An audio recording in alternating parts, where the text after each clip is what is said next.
Tasty, but with somewhat of a sour aftertaste. Welcome to Watch Mojo, and today we're counting down our picks for the top 10 good movies with bad endings. He shot the analyst. He shot Cox. Good. Great. Is he dead? Before we begin, we publish new content every day, so be sure to subscribe to our channel and ring the bell to get notified about our latest videos. For this list, we're looking at chiefly enjoyable films that squander most of their good work with a disappointing third act. Given our focus on movie endings, please note that spoilers will be included. Number 10. Source Code. As long as the film sticks to its own rules, sci-fi does not need to be overly logical. Look, I can see that you think you know me, but I don't know who you are. My name is Captain Coulter Stevens.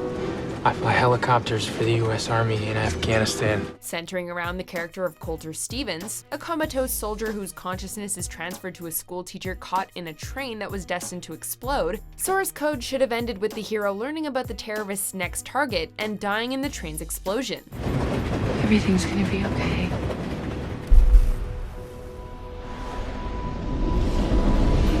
In an attempt to conclude on a heartwarming note, Source Code overstayed its welcome by sending Stevens on one last trip that ends with the protagonist preventing the attack and living happily ever after in somebody else's body. So what do you want to do today?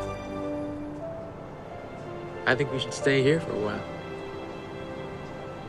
This feels like exactly where we're supposed to be, doesn't it? Number 9. Burn After Reading. Black comedies are hard to pull off, but the Coen brothers have forged a solid career out of the genre. And we'll interface with the FBI on this dead body. No, God, no. We don't want those idiots bumbling around in this. Burn the body, get rid of it. And keep an eye on everyone. See what they do. Report back to me when, I don't know, when it makes sense. An admittedly lesser entry in the duo's filmography, Burn After Reading is a screwball comedy featuring A-list actors playing against type. I'm sorry I'm calling at such an hour, but I thought you might be worried. Worried?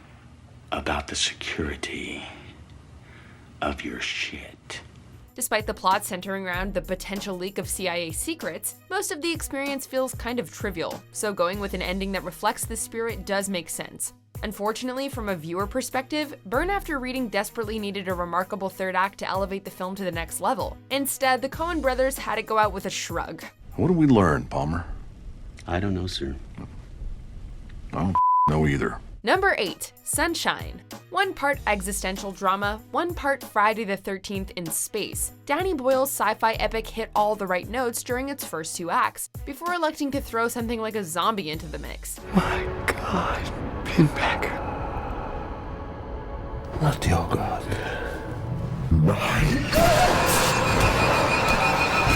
With the sun fading and the Earth on ice, Icarus II's 8-man crew is tasked with dropping a nuke to reactivate the dying star. Things go awry when the team decides to check out the ship of the failed mission that preceded them. A side quest that ends with a deranged zombie captain of the first Icarus mission boarding going on a killing spree. Sunshine is still pretty great, but this twist feels out of place and unnecessary. Number 7. War of the Worlds. A faithful adaptation, but one that would have been better off trying something different. Focusing on a swift planet-wide attack launched by a far more advanced alien species, H.G. Wells' 1897 literary classic concludes with nature saving the day due to the invaders lacking a sufficient immune system. While this works in the book due to the sheer intensity that pervades most of the story, Spielberg's adaptation is more of a summer blockbuster than a dramatic account of humanity's final hours on Earth. Is that the terrorist? Just get up! Get down! Get down!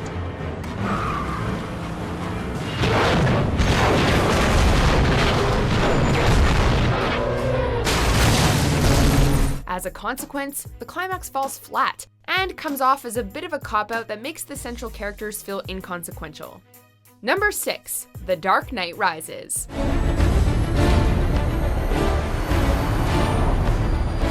When good movies go bad, pointing out the exact moment that things turn south can be challenging. Not so in The Dark Knight Rises. It came when it prematurely killed the main antagonist to introduce a far less compelling one. But he's not the child of Ra's al Ghul.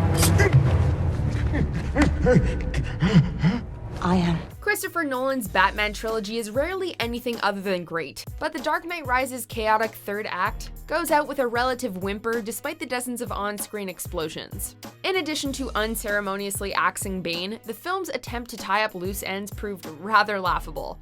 Apparently, the unrecognizable Bruce Wayne can fake his death and gallivant around Europe with Selina Kyle. Also, Robin inherits the Batcave. Okay.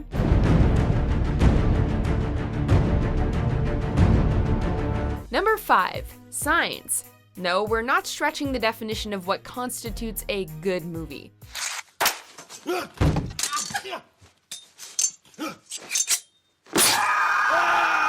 Temporarily ignoring the aliens leaving crop circles, Signs works surprisingly well as a character study about a family trying to deal with a personal tragedy. What are you thinking about? Why do you talk to Mom when you're by yourself?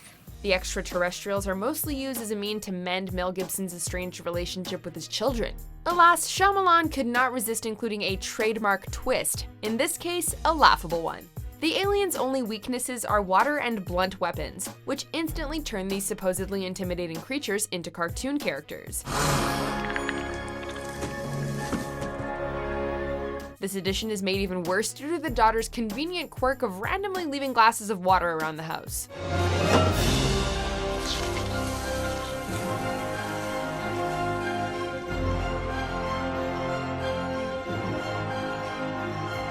Number 4. I Am Legend. In contrast with nearly every other film, I Am Legend is especially infuriating because the perfect ending was written, filmed, and edited. However, the movie went for a safer option.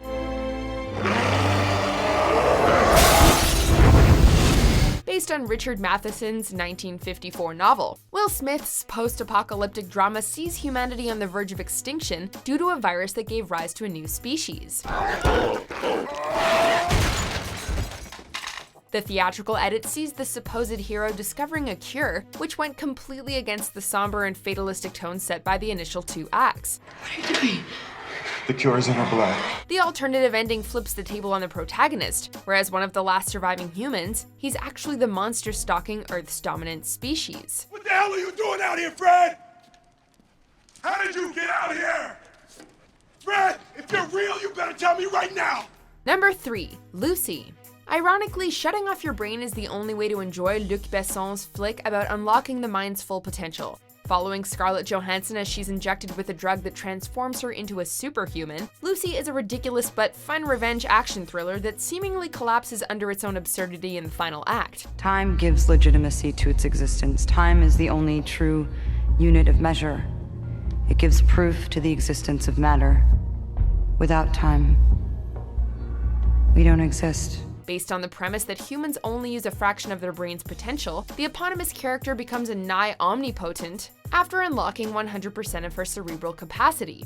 Eventually freed from the shackles of the mortal plane, Lucy gifts a USB containing life's true meaning to Morgan Freeman.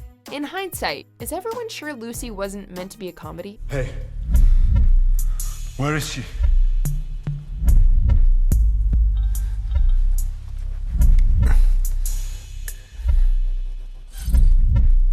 Number 2. Superman.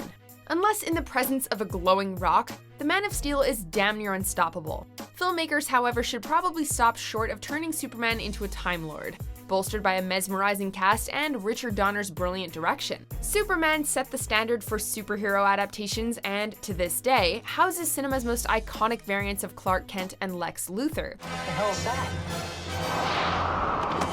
Easy, miss. I've got you. You've got me! Who's got you? Putting aside the titular character's heroic stunts, the film is a relatively grounded experience, which makes the ending all that more aggravating. Devastated by Lois's death, Superman flies against the Earth's rotation and reverses time, allowing the reporter to be saved.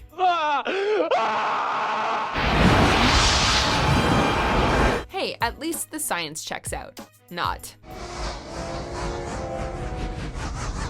Before we unveil our top pick, here are some dishonorable mentions.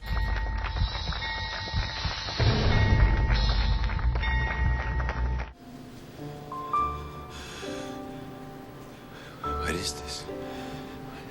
It's your birthday present. Number 1. AI Artificial Intelligence. An underappreciated gem to many, Stanley Kubrick and Steven Spielberg's android drama can only be enjoyed from start to finish by those with a serious sweet tooth. David. You are one of a kind. David is an android child created to love a human couple, who unceremoniously get rid of him when their biological child returns. AI seems to reach its conclusion when David freezes underwater while begging to be turned into a real boy. When you become a real boy, remember me to the ladies when you grow up. However, an epilogue set 2,000 years later sees David revived by advanced androids who allow him to spend one final day with a clone of his human mother. David, she can never come home because 2,000 years have passed and she is no longer living. AI's happy ending is overly sympathetic, rooted in wish fulfillment, and thus dissatisfying in its sentimental ambiguity. And for the first time in his life, he went to that place where dreams are born. Do you agree with our picks? Check out these other great clips from WatchMojo, and be sure to subscribe and ring the bell to be notified about our latest videos.